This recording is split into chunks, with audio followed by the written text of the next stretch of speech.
Knock knock, um here. তো চলে এসেছি আরো একটা নতুন ব্লগ নিয়ে। So good morning everyone. আজকে একটু তাড়াতাড়ি উঠেছিলাম, ঠিক আছে। কালকে বাবার কাছে বকা খেয়েছি, কারণ কয়েকদিন থেকে লেট করে উঠছিলাম। তো আজকে তাড়াতাড়ি উঠেছি। আর আজকে আমি কত তাড়াতাড়ি উঠেছি তারও আগে বাবা সকালে উঠে ডিউটি চলে গেছে। মানে যেদিন বাবা বাড়িতে থাকে সেদিন জানি না কেন আমার এত ঘুম পায় উঠতে ইচ্ছা করে না। আর কালকে বকা খেয়ে আজকে তাড়াতাড়ি উঠছি, তো দেখি এদিকে বাবাই নেই। তাহলে আমার তাড়াতাড়ি ওঠার মানেটা কি হলো? কোনো ফায়দা হলো? কোনো লাভ হলো কি? কিছুই হলো না, বেকার। তো তো যাই হোক।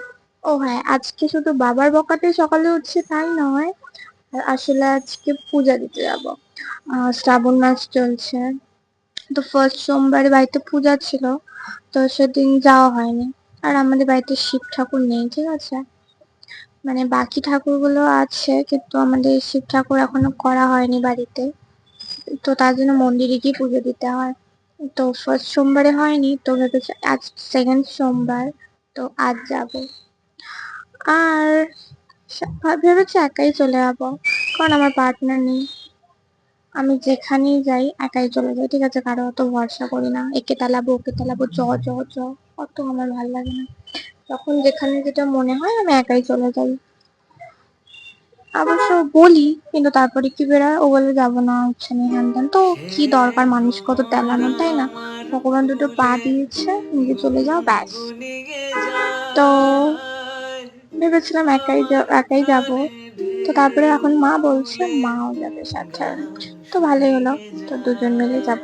তো ঝটপট করে কাজগুলো সেরে নিই। তো কাজ সেরে স্নান করে তারপরে আসছি, ওকে। আমার কাজ বলতে ঘর মোছা, বাসন মাজা, এগুলোই। এর বেশি কিছু পারি না। এরপরে কাজ সেরে স্নান করে রেডি হয়ে গিয়েছিলাম, আর মাও এদিকে বাকি সব কাজ সেরে ফেলেছিল। তারপর আমরা পুজোর সব জিনিসপত্র গুছিয়ে বেরিয়ে পড়েছিলাম পুজো দিতে যাওয়ার জন্য। আমরা চলে গিয়েছিলাম বৈকুণ্ঠপুর ফরেস্টের মন্দিরে।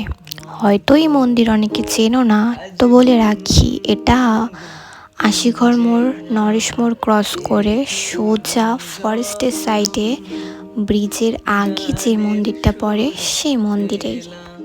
আমাদের এই বৈকুণ্ঠপুর ফরেস্টের মন্দিরে শিবরাত্রিতে প্রচুর মানুষের ভিড় হয়। অনেক মানুষ দূর দূর থেকে পুজো দিতে আসে এখানে।